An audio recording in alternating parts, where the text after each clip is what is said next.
Diyos ko, Apo! Sabihin mo nga sa akin na panaginip lang ang lahat ng ito. Kung kailan ako tumanda, tsaka ako pa naranasan ang ganitong tindi ng takot. Akala ko bibigay na ako kanina. Siya nga pala, sino kaya ang lalaking iyon? Pasensya na po, Lo, kung hindi ko po naikwento si Manong Teban.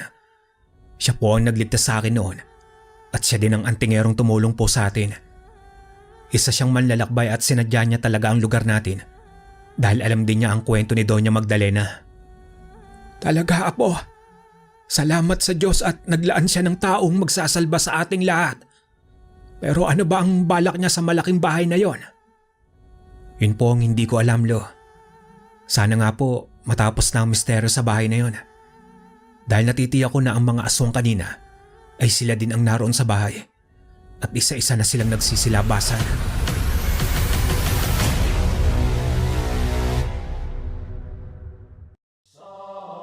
Ang kwentong mapapakinggan ninyo ay hango sa tunay na buhay. Karanasan ito ng binatang si Diego. Taong 1976 sa lugar ng Tagum, Davao del Norte. Sa mga panahong ito ay nasa edad 17 anyos itong si Diego. Kasama niyang naninirahan sa simpleng buhay ang kanyang lolo Dodoy na nasa edad 75 na. Upang mabuhay, si Diego ay nagtatrabaho ng kahit ano. Gumagapas sa tuwing anihan, nagkakargador sa palengke, nagtatabas ng damo sa bakuran o lupain nang may mga may kaya sa buhay at kung ano-ano pang diskarte. Habang ang kanyang lolo naman, sa kabila ng katandaan, ay nagkakarpintero pa rin ito. Iyon nga lang, bihira na lang kumuha dahil sa may edad na nga. May isa pa silang kasama sa bahay, si Esmeralda, ang kanilang alagang aso.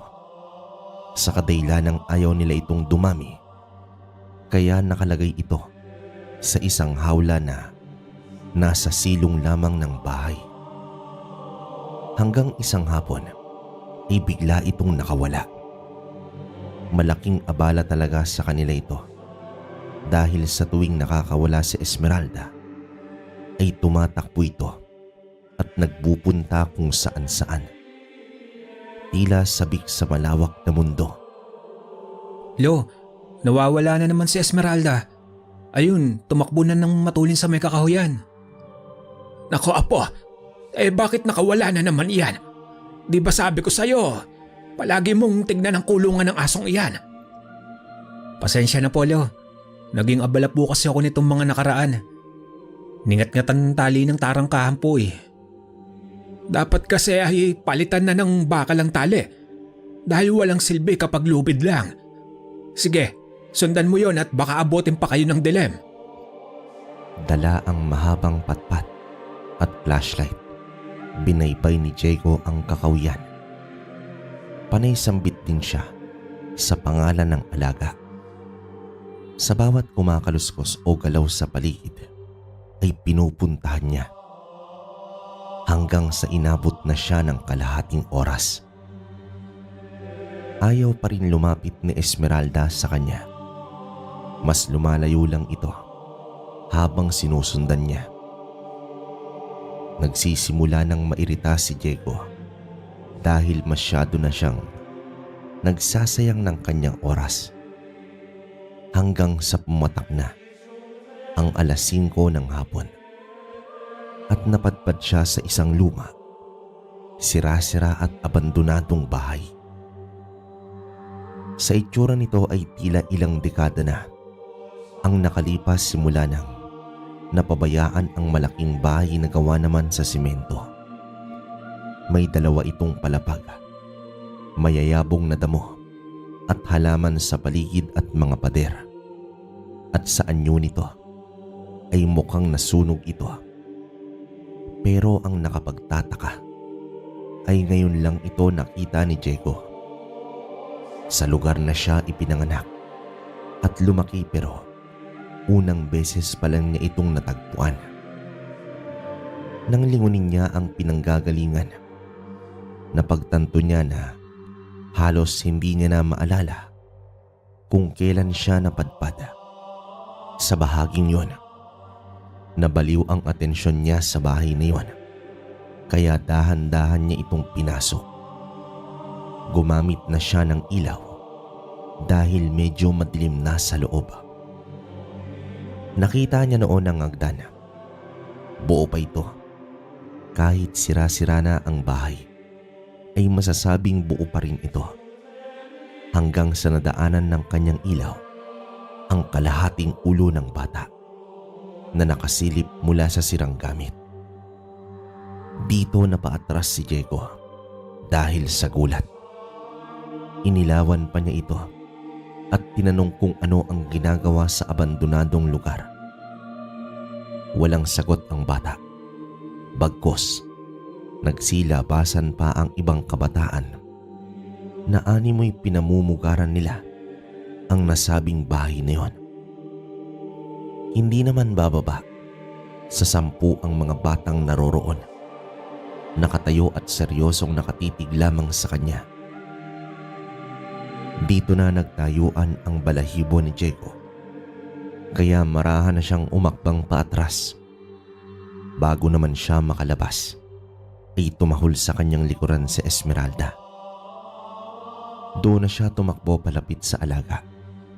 Nahawakan niya na ito at agad na nilagyan ng tali, pero wala pa ring tigil ang aso sa pagtahol sa mga batang yon.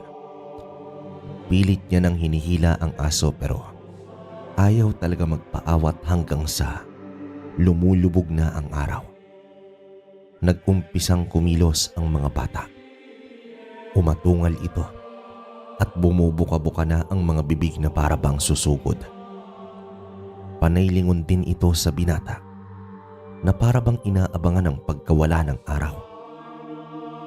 Sa pag-angil ng mga batang yon, ay biglang natahimik ang aso at para bang nagkaroon na ito ng takot. Dito na tumakbo si Diego kasama ang kanyang alaga. Walang lingon-lingon dahil pakiramdam ni Diego may mangyayaring hindi maganda kapag tuluyan ng sumakop ang dilim. Gulat na gulat ang matanda sa pagdating ni Diego. Pawis na pawis at hingal na hingal. Ilang sandali pa bago ito nakapagsalita ng maayos.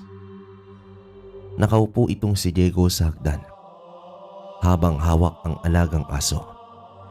Inilahad niya sa kanyang lolo ang lahat. Lolo Dodoy, bakit ngayon ko lang po nakita ang bahay na yon? Sa tinagal-tagal ko nang pumapaikot sa baryo, bakit ngayon lang? Diego, apo, nakita mo na rin pala ang bahay na yon. Nakakakilabot ang istorya ng pamilyang naninirahan sa bahay na yon. Ayon sa matanda, may isang pamilya ang naninirahan doon. Mayaman at nagmamay-ari ng malalaking lupain. Mababait at malalapit sa kanilang mga tauhan. Pero nagbago ang lahat nang mabulgar ang sekreto ng asawa ni Don Julio. Ang asawa niyang si Doña Magdalena ay isa palang aswang. Kahit sinasabing hayop lang ang kinakain ng Doña, ay hindi nagpakampante ang mga tao. Noon pa man ay mortal nang magkaaway ang mga tao at aswang, kaya hindi naging madali sa mag-asawa na suyuin ang mga tao. Ang kanilang mga tulong at kabaitan ay nawala sa isang iglap dahil sa sikreto ng Doña. Inuyog sila ng mga tao. Pinatay at sinunog ang buong bahay, pero ayon sa iilang nakakita, nakatakas daw di umano ang Doña at simula noon ay binalot na ng misteryo ang bahay na yon. Sa hindi malamang dahilan, literal na naglalaho sa paningin ng mga tao ang bahay.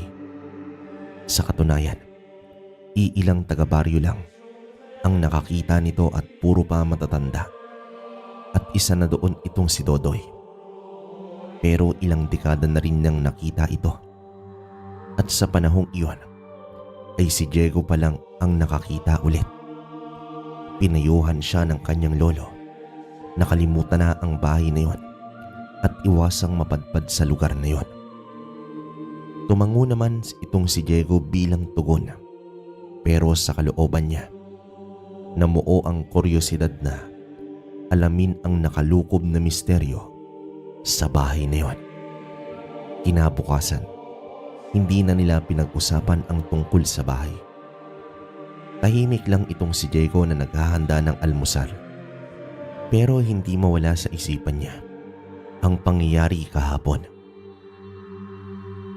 Oh, Diego, apo. Wala ka bang ganap ngayon? Ako kasi pupunta lang sa kabilang baryo. May pinapaayos na dingding si Lusing. Natatandaan mo ba si Lusing? Lo, bakit ka naman po pumayag na magtrabaho sa kanya? Napakabarat nun. Kaya po siguro ikaw ang kinuha niya dahil nauuto ka lang niya. Oy Diego, hindi porket matanda na ako ay kaya na akong utuin ng kung sino-sino. Pinagtiyagaan ko na lang dahil kahit papano ay may kikitain ako. Kung aalis ka, huwag mong kalimutang ikandado ang bahay ha. At si Esmeralda, tignan mo ulit ang kulungan, baka makawala na naman. Baka hapon pa ako makauwi. Sige po Lolo Dodoy, ako na po ang bahala dito. Ilang oras ang nakalipas. Hindi pa rin mapakali itong si Diego. Palagi niyang tinitingnan ng direksyon papunta sa misteryosong bahay. Pinuntahan niya naman si Eric, isang kaibigan upang magpasama. Natawa lang si Eric nang maikwento niya ang kanyang naging karanasan. Upang mapatunayan ay sumama naman ang kaibigan sa kanya. Napakataas ng araw sa mga oras na yun, pero wala silang makitang bahay. Pinagpipilitan pa niya na sa mismong lugar na yon nakatayo ang bahay. Umiiling na lamang si Eric at natawang muli dahil sa hindi kapani-paniwalang kwento ni Diego. Umuwi silang bigo pero hindi sumuko itong si Diego. Bago mag-alas 5 ay dumating na ang kanyang lolo. Nagwika itong magpapahinga muna, habang si Diego naman ay nagpaalam upang bumili ng ulam para sa hapunan. Patay mali siya namang pumayag ang matanda. Pero ang totoo ay ginawang dahilan lamang yun ni Diego upang makaalis ng bahay. Sa pagkakataong yun ay may nakasukbit na itak sa tagiliran niya. Papalubog na ang araw at nanlaki na lamang ang kanyang mga mata dahil may namuong usok sa isang bahagi, at nang mahawi ito ng hangin ay tumambad na sa kanyang paningin ang malaking bahay. Magkahalong takot at kuryosidad ang namutawi sa kanyang sarili sa mga oras na yun. Kahit alam niyang delikado, pero sa hindi may paliwanag na dahilan ay naakit siyang pasukin ang mismong bahay. Hawak niya ang itak at flashlight. Marahan siyang pumasok at inilawan ang loob. Sa ikalawang palapag ay may mga kaluskos, mga mabibilis na figura ng mga bata na nagtatakbuhan. Napapalunok na itong si Diego pero patuloy pa rin ang maliliit na hakbang sa loob ng bahay. Nagtungo siya noon sa kusina. May lumang pugon siyang nakita. Kahit sa kalumaan nito, ay buong buo pa rin ito. Nagpatuloy pa siya sa pag-iikot sa loob noon hanggang sa hindi niya na namalayan ang tuluyang paglubog ng araw. Sa pagbaling niya ng tingin, ay sumambulat sa kanyang pagmumuka ang muka ng isang bata na may mapupulang mata at umaatungal. Sa kanyang takot ay nabitawan niya ang itak at flashlight. Tumakbo na si Diego sa hindi malamang direksyon hanggang sa madapa siya At sa kanyang paglingon sa paligid ay naroon na ang mga kakaibang nilalang. Hindi na mga kabataan kundi mga halimaw na nasa wangis ng tao. Kitang-kita niya ang pagtalon ng isa, pasugod sa kanya. Wala na siyang nagawa kundi ang ipikit ang mga mata. Alam niya na iyon na ang kanyang katapusan. Ang pagsisisi ay nasa huli. Ngunit naramdaman niya ang tila mabilis na hangin ang dumaan sa pagitan ng nilalang at sa kanya. Madilim man pero naaninag niya na may nagaganap na labanan. Hanggang sa narinig niya ang sigaw ng isang lalaki. Lumabas ka na! Sundan mo ang ilaw! Nakita ni Diego ang ilaw mula sa labas. Kaya naman dali-dali siyang lumabas at kinuha niya ang sulok na nakatarak noon sa lupa. Ilang metro ang layo niya sa bahay. Doon siya huminto at pinanood ang nagaganap sa loob. Nagkakalabugan at mangiyaw ang kanyang nasaksihan. Maya-maya pa ay naging tahimik na at nakita niya ang isang lalaking lumabas sa bahay at galit itong nagwika sa kanya. Ano ang ginagawa mo sa lugar na ito? Hindi mo ba nakikita na abandonado at nakakatakot ang anyo ng bahay? Kayong mga kabataan talaga, ang hilig pumasok sa mga bagay na walang alam. Pasensya na po. Sino po ba ang mga nilalang na yun? Mga katulad mo din sila dati. Gusto mo bang maging isa sa kanila? Kaya ikaw umuwi ka na at huwag ka nang bumalik sa lugar na ito. Maraming salamat po sa pagliligtas niyo sa akin. Ako nga po pala si Diego. Saan ka ba nakatira? Taga-baryo ka ba? Opo. Hindi naman po malayo ang bahay namin dito. Ano pa ang hinihintay mo? Kilos na, umuwi ka na. Tumango naman itong si Diego at mabilis na naglakad papalayo sa lugar na yon. Paulit-ulit din siyang lumingon sa lalaki. Nakatayo lang naman ito hanggang sa naglaho na ito sa kanyang paningin habang lumalayo siya. Sa gitna ng kanyang paglalakad ay naalala niya na bibili pa pala siya ng ulam. Bago naman maupos ang dala niyang sulo ay malapit na siya sa may sentro. Pasimple siyang naglakad patungo sa bilihan na parang walang nangyari. Bumili na rin siya ng flashlight dahil tiyak na hahanapin niyon ang kanyang lolo. Naabutan niya ang matanda na nagkakape habang nasa balkonahe. Umalingaw-ngaw din ang tunog ng radyo sa buong paligid. Pinanatili niya na maging normal lang ang kilos dahil tiyak na papagalitan siya ng matanda kapag nalaman na bumalik siya sa malaking bahay na yon. Bukod sa nangyari ay palaisipan sa kanya ang pagsulpot ng isang lalaki na nakipaglaban sa mga nilalang at nagligtas sa kanya. Sa mga sumunod na araw ay hindi na niya ninais na balikan pa ang malaking bahay na yon. Pero umasa siyang makita niyang muli ang lalaki. Sinubukan niyang tanungin ang kanyang lolo tungkol sa mga bagay-bagay. Lolo Dodoy, naalala ko lang bigla ang tungkol po sa aswang na si Doña Magdalena. Oh, ano na naman yan, Diego? Bakit ka nagkaka-interes sa ganyan? Wala naman, Polo. Itatanong ko lang kung may tao ba na posibleng makipaglaban sa aswang. Abay, oo naman, Apo, may taong ganyan. Kahit nga ordinaryong tao, pwede. Pero kung pantay sa lakas at bilis, may natatangi dyan. Sila ang tinatawag na antingero. Yung may mga tangan na anting-anting o kaya ay mutya. Totoo po ba talaga sila? Nakakita ka na po ba ng antingero, Lo? Oo naman. Totoo sila pero hindi pa ako nakakakita ng antingero sa tanang buhay ko. Albularyo oo, pero antingero wala. Bakit mo ba naitanong yan, Apo? Nako, Diego ha. Baka kung ano-ano na naman ang binabalak mong gawin. Hindi na umimik pa itong si Diego pero nagkaroon na siya ng ideya kung anong klaseng tao ang nagligtas sa kanyang buhay. Minsan, nakakadiskarte ng kung anong trabaho si Diego sa palengke. Dumating na kasi ang bagsakan ng mga produkto, kaya nagkargador siya doon. Pagsapit ng tanghali, matapos niyang kumain ay masaya siyang nakikipagkwentuhan sa mga katrabaho hanggang sa nasipat niya ang lalaki na palakad-lakad lang sa lugar. Tahimik niya itong sinundan at nakarating sila sa tahimik na lugar.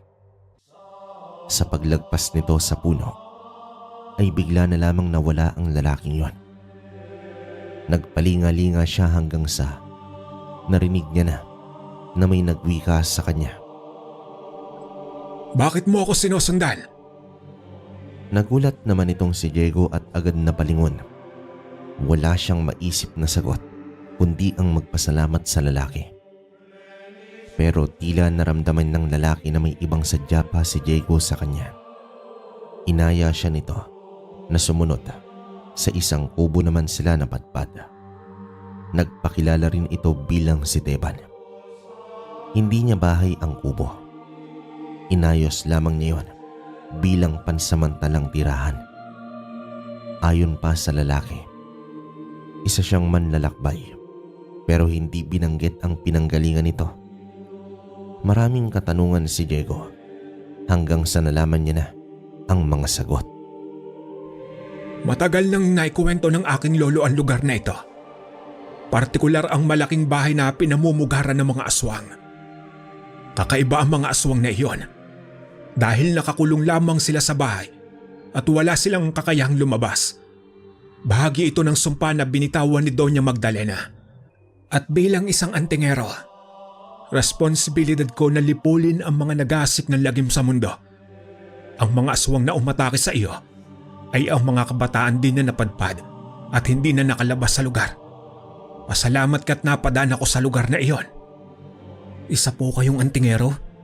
Ibig sabihin may mutya po kayo? Itong kwintas na suot ko, ito ay ang tinatawag na dignong bakal. Pero isa itong kahoy. Ang nasa akin ay ang dignong proteksyon at pangkumbate. Kung ganoon, mission po ninyo na wakasan ng misteryo sa bahay na yon. Hindi ko masasabing tuluyang kung mawawakasan ang sumpa ni Doña Magdalena. Nagkaugat na ang sumpa sa tagal ng panahong lumipas at pinamumugaran na din ang lugar ng samot-saring elemento. Kaya hindi iyon ganong kadali. Kaya payo ko sa iyo, iyo, huwag mo nang puntahan ang lugar na iyon. Naging mas malinaw na kay Diego ang lahat.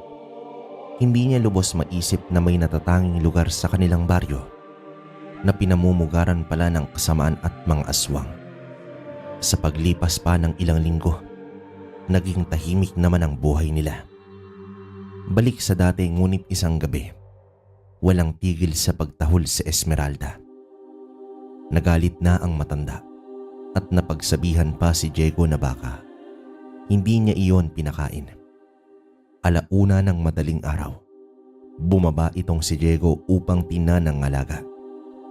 Nang mailawan niya ito, gamit ang flashlight at nakatutok ang aso sa iisang direksyon. Tahol ng tahol ang aso habang nakaharap sa kapitbahay na iilang metro lang ang layo. Mula naman sa silong ay nahagip ng ilaw ang ibabang bahagi ng kanilang kapitbahay. Hanggang sa nakakita si Diego ng mga paa na nagtatakbuhan sa paligid ng isang bahay. Mabilis siyang tumayo at pumesto sa gilid ng bahay. Muli niyang inilawan ng kabilang bahay pero wala nang katao-tao. Pakiramdam niya, namamalikmata lamang siya nung una. Hanggang sa tumigil na sa kakatahol itong si Esmeralda. Para bang bigla itong natakot. Nagpatuloy lang siya sa pagmamasid at pinatay niya na ang ilaw. Kahit papaano ay may mga ilaw naman sa mga kabahayan na nagbibigay liwanag sa paligid kahit konti. Sa kanyang patuloy na pagmamasid ang nooy, inakalang mga anino lang nang halaman ay dahang-dahang nagsigalawan. 3 kabataan na, nakaedad niya ang tumayo at marahang lumalapit sa kapitbahay. Ang isa ay itinarak ang kamay sa dingding at dahang-dahang gumuhit ang bakas ng mga kuko nito. Kahit nakadistansya ay ramdam ni Diego ang kilabot nang marinig niya ang tunog ng marahang kalmot sa dingding ng bahay. Nakapagtataka dahil walang nagising sa bahay na yon. Ilang saglit pa ay nakita ni Diego na unti-unting sinisira ng mga nilalang ang dingding hanggang sa nakagawa na ito ng butas. Isang malakas na sigaw ang narinig mula sa nakatira sa bahay na yon. Nakita niya na nahila ng mga nilalang ang kamay ng isang babae. Kinabahan na si Diego. Nais niyang tumulong pero papaano? Nang masipat niya, ang bato ay pinulot niya agad ito. Akmang ibabato na sana niya ay may humawak sa kamay niya. Si Teban. At muling sumulpot at sumenyas sa kanya na huwag maingay. Tumabi naman si Diego at nagkubli lamang sa gilid ng kanilang bahay. Sa isang iglap ay mabilis na kumaripas ng takbo si Teban patungo naman sa 3 patang aswang. Isa-isa nitong hinablot at inihagis ang mga aswang. Umatungal ang mga ito at nagsimula ang labanan. Hindi na halos makita ni Diego ang bawat galaw dahil animoy mga hangin na nagtatalbugan sa isa't isa ang eksena. Maya-maya pa ay umangil ang isang aswang, tanda ng pagbagsak nito. Ilang minuto pa ay sumunod naman ang 2. Sa pagbagsak ng mga aswang ay isa-isa namang sumindi ang mga ilaw sa kabahayan na mas maliwanag. Tumingin sa kanya si Teban ng ilang saglit bago tuluyang umalis ng mabilis sa lugar. Pumasok na rin ng bahay si Diego. Sinilip niya ang matanda at mahimbing na itong nakatulog. Sa loob ng kanyang silid ay narinig niya ang mga tao na nag-uusap-usap tungkol sa nagrereklamong babae na may humila sa kanya na mga hayop. Pagsapit ng umaga, kunot noo si Dodoy na pumanhik ng bahay at umupo ito sa may hapag. Nanggaling ito sa mga kapitbahay na nagkukumpulan. Diego, apo, bawas-bawasan mo muna ang pagrarakit kung saan-saan lalo na paggabi. May gumagalang babagsik na hayop daw sa lugar natin. Yung anak ni Melba, munti ka na kagabi. Talaga, Polo? Bakit po? Ano po ba ang nangyari? May sumira daw sa dingding at hinila siya habang tulog. Buti at nagising kaya nakawala. Kaya ikaw mag-iingat ka. Sana mahuli na nila ang ligaw na hayop na iyon. Siya nga pala, may gagawing pagpupulong mamaya sa bahay ni Kapitan tungkol sa bagay na ito. Dadalo ako upang makapaganda. Mas mabuti nang may alam tayo. Hindi ka ba dadalo doon? Ikaw na lang po siguro, Lo. May gagawin pa po ako sa palengke. Sayang naman ang kikitain ko doon. Mas pinili na lang ni Diego ang manahimik. Ayaw niyang mag-alala pa ang kanyang lolo ng gusto. At dahil nga sa pangyayari kagabi, ay nais niyang makausap si Teban. Nang matapos na siya sa palengke, ay pinuntahan niya ang kubo ni Teban. Nang makausap niya na ang antingero, ay nagwika ito na ang mga nakalaban niya kagabi ay hindi taga ron sa malaking bahay. Buong akala kasi ni Diego ay nakalabas ng bahay ang mga nilalang. Ibig sabihin, may panibagong kalaban ang umiiral sa baryo. Subalit mukhang tama ang hinala ni Diego dahil kinagabihan sa mismong araw na yon ay nakakita siya ng iilang kabataan na naglalakad mismo sa tapat ng kanilang bahay. May nakuhang trabaho na naman si Diego bilang tagabalat ng nyog. Kaya inihanda niya sa gabing yon ang gagamiting patalim. Ang patalim na ito ay yari sa kabilya ng pinatulis ang dulo. Itatarak sa lupa ang kabilang dulo nito na walang talim at ang dulong may talim ay siyang gagamitin pangtanggal sa balat ng nyog. Habang naghahasa siya nito, ay nakarinig siya ng mga yabag mula sa mga tuyong dahon na naaapakan ng mga tao. Noong una ay binaliwala lamang niya ito, pero sadyang kakaiba ang mga yabag na nakuryoso siya. Pabalik-balik din kasi ang mga naglalakad at nang silipin niya ito mula sa likod bahay, ay hayo na nga ang ilang kabataan. Hindi normal sa ganoong oras na may naglalakad at pabalik-balik pa. Dito na kinabahan si Diego. Naghintay pa siya ng ilang minuto, baka sakaling aalis din. Ngunit nanatili pa rin sa ganoong pagkilos ang mga kabataan.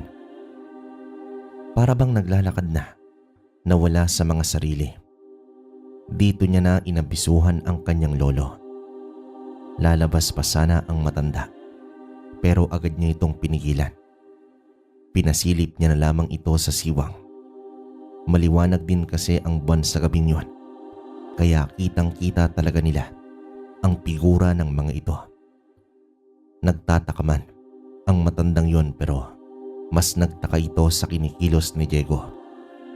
Halatang balisa at takot kasi siya. Malakas ang pakaramdam niya na ang mga kabataang yon ay mga aswang na nagmula sa malaking bahay. Gawa na rin sa kakulitan ng matanda, ay naamin niya na ang katotohanan. Napamura itong si Dodoy sa mahinang boses na halos pabulong. Natungo sila sa silid nito at doon kinuha ang Biblia at nagdasal ang matanda. Pero ang tunog ng mga yabag ay nagpapakilabot sa kanya ng gusto. Pakiramdam niya ay siya ang sadya ng mga ito. Makalipas ang halos kalahating oras ay nawala na rin ang mga yabag.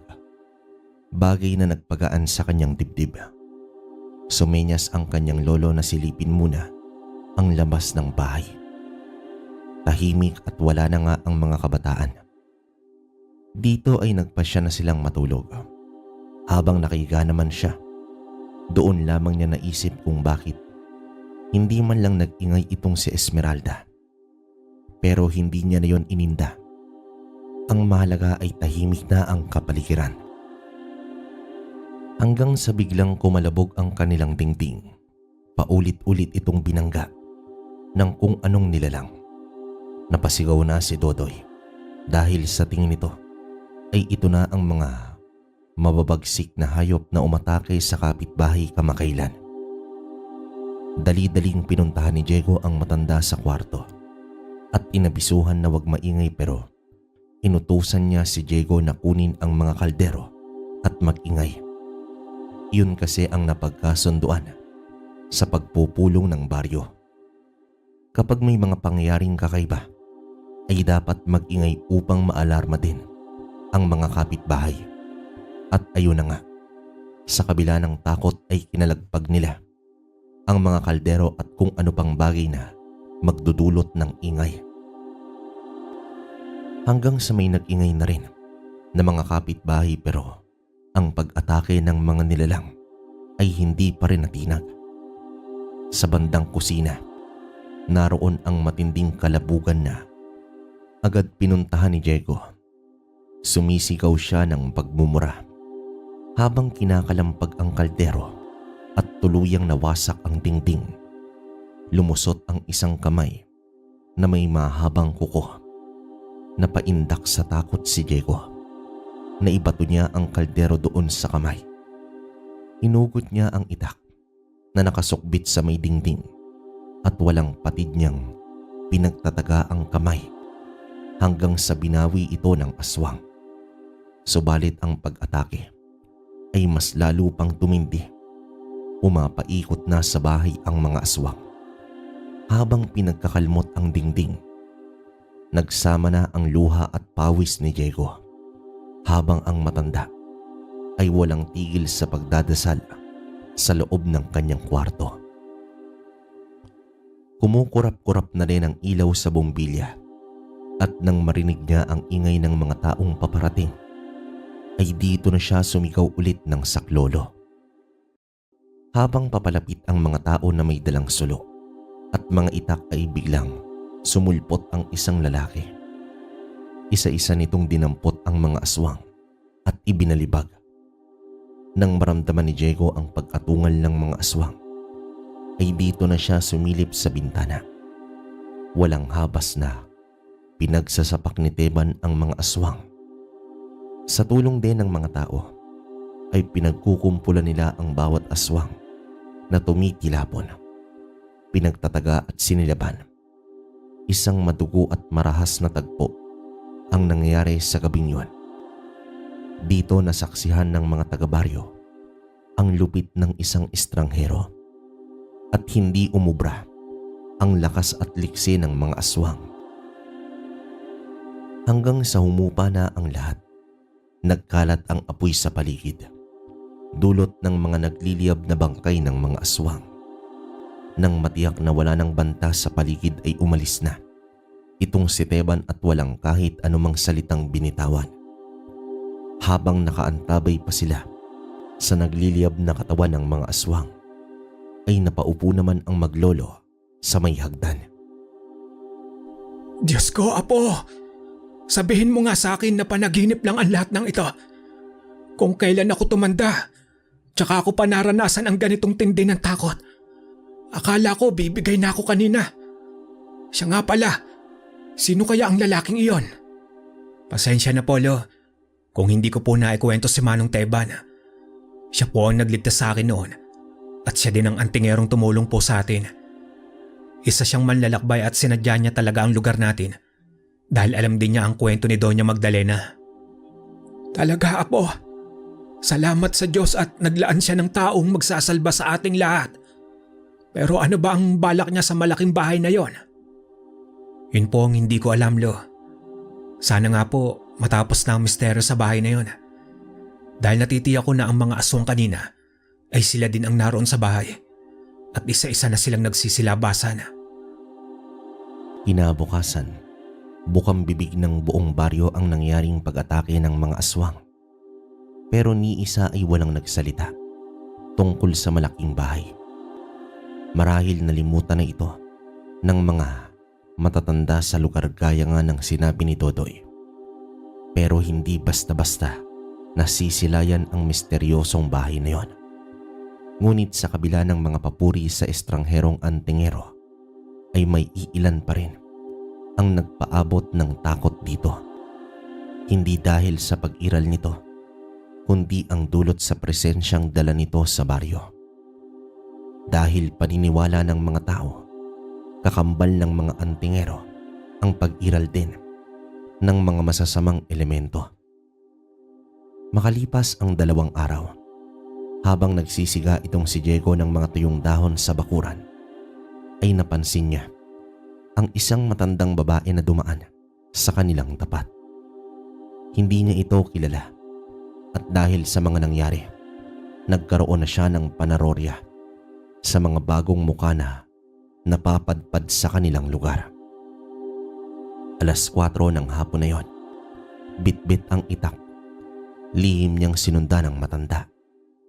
Habang patuloy silang umuusad, nag-umpisa ng mangilabot si Diego dahil ang direksyong tinatahak ng matanda ay ang lugar kung saan naroroon ang malaking bahay.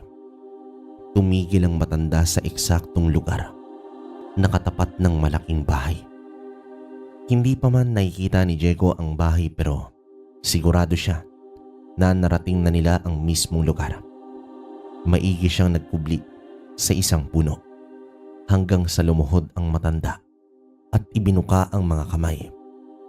Animoy nag-uusal ng kung anong dasal. Nanatili sa ganoong posisyon ang matanda. Kaya imbis na manood, ay kumilos na itong si Diego. Tahimik siyang umalis sa lugar at pinuntahan itong si Teban. Manong Teban, mabuti at naabutan ko po kayo. Tara, puntahan na natin ang malaking bahay. May matandang babae na kanina pa nakaluhod at nakadipa doon. Ano? Isang matandang babae? Malamang siya ang nagpakawala sa mga aswa na nakalukob sa sumpa. Sinasabi ko na nga ba, ang mga kabataang aswang na umatake sa amin ay sila din yung mga aswang sa loob ng bahay. Umuwi ka na, Diego. Ako na ang bahala sa matandang iyon. Dahil namutawi na naman ang pagiging seryoso at katigasan ng ulo ni Diego, siyempre hindi siya umuwi. Sa halip ay sinundan niya si Teban ng palihim. Sa pagdating ni Teban ay wala na nga ang matanda, pero naroroon na ang malaking bahay. Nanlaki ang mga mata ni Diego habang nakakubli at nakamasid sa bahay na yon. Kakaiba ang itsura ng bahay.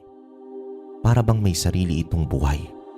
Batid niya ang mga nanggagalawang anino sa mismong pader ng bahay na yon. Yung tipong gumagalaw ang mga bakas ng pagkasunog ng bahay. Umawak na si Teban sa kanyang dignum.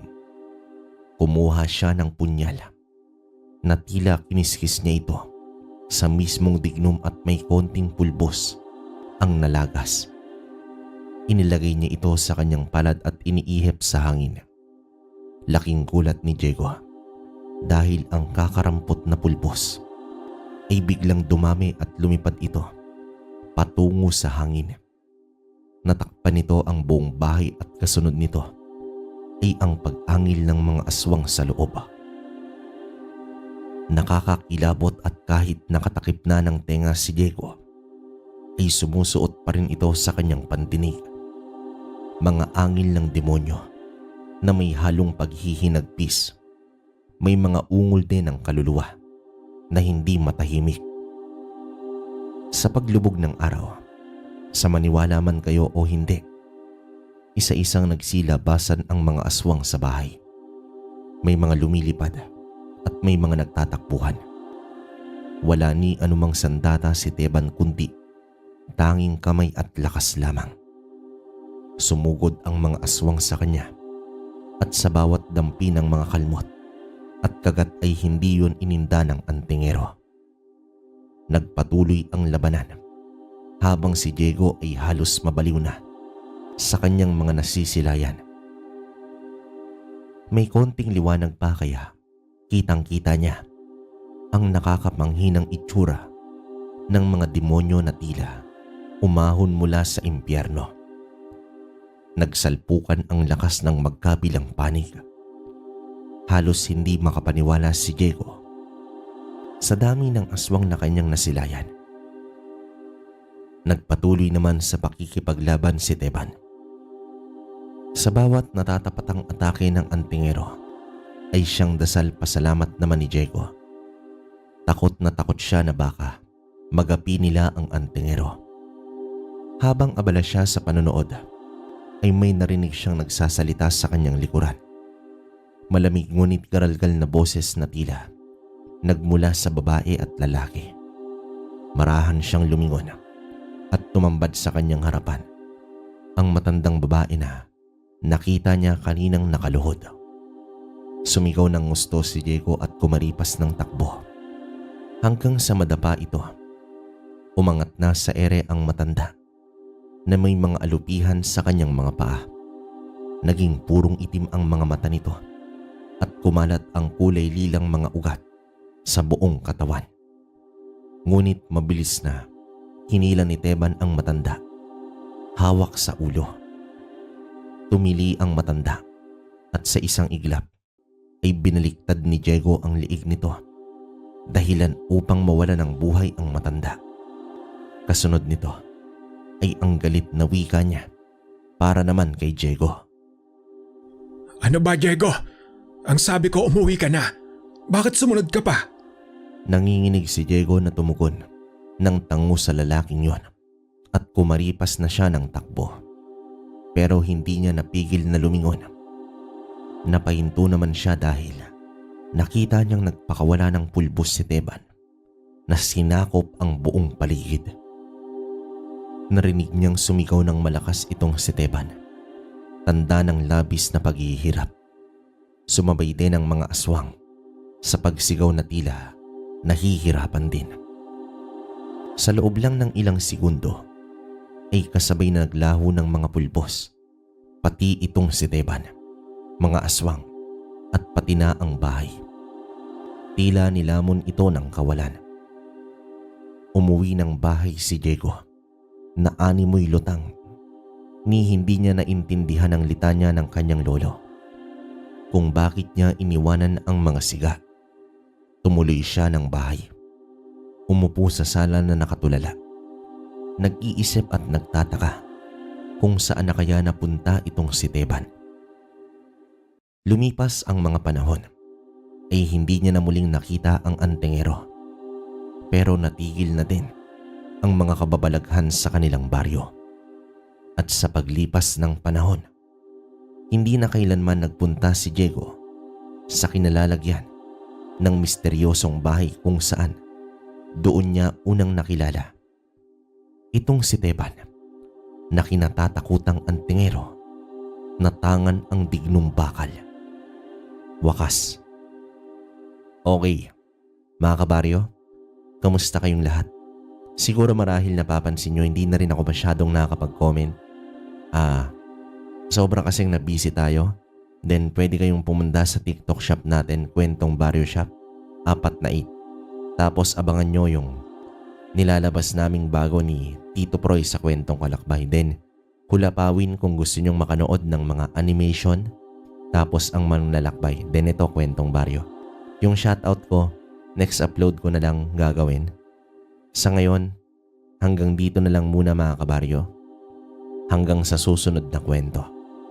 Maraming salamat.